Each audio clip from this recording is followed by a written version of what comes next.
une prise de parole très attendue. Ce mardi 14 février, l'avocat de la famille percutée par Pierre Palmade s'est adressé à la presse, donnant notamment de terribles nouvelles sur l'état de santé de ses clients et en particulier de l'enfant de 6 ans.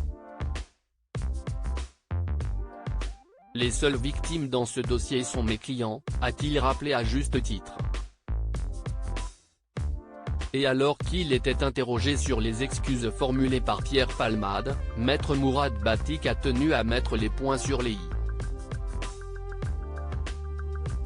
Pour le dire de façon très claire, ils sont insensibles à ces excuses qui ont été formulées aujourd'hui, a lâché l'avocat. Il faut dire que la famille est grièvement blessée.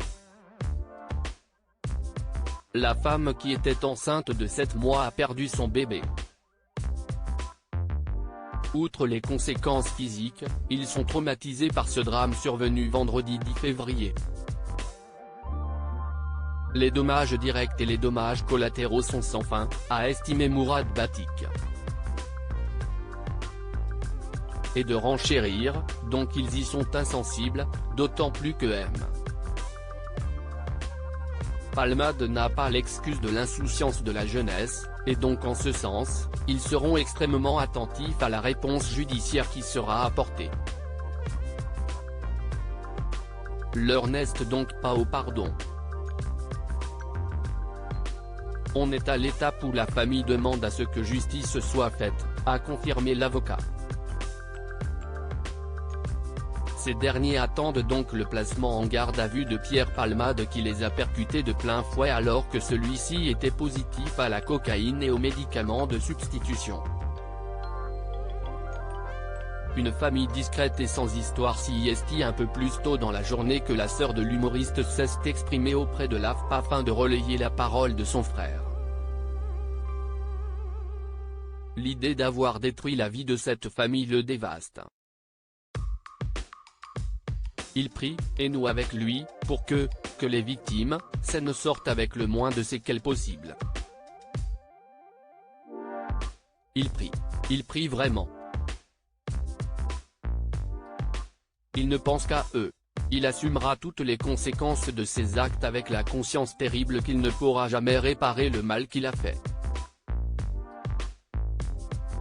Aussi vain que cela puisse paraître, Pierre leur demande pardon du plus profond de son âme, avait assuré Hélène Palmade. Discrète, cette famille ne souhaite pas que son nom circule dans les médias. Ils aspirent à se reconstruire loin du tumulte de cette affaire très médiatisée du fait de l'auteur du crime. Une enquête a en effet été ouverte pour homicide et blessure involontaire par conducteur ayant entraîné une incapacité totale de travail supérieure à 3 mois. C'est une famille qui est connue pour son honnêteté, le travail, le labeur qui est le leur, l'argent gagné à la sueur de leur front, sans histoire et par ailleurs, ils vivent très mal la pression médiatique, a développé Mourad Batik, avant de poursuivre, ce n'est pas dans leur mœurs, ce n'est pas quelque chose qu'ils recherchent. Ils cherchent simplement une vie calme, paisible, faite de moments de travail, d'amour et d'amitié. C'est donc auprès des leurs qu'ils vont tenter de se relever après ce terrible drame.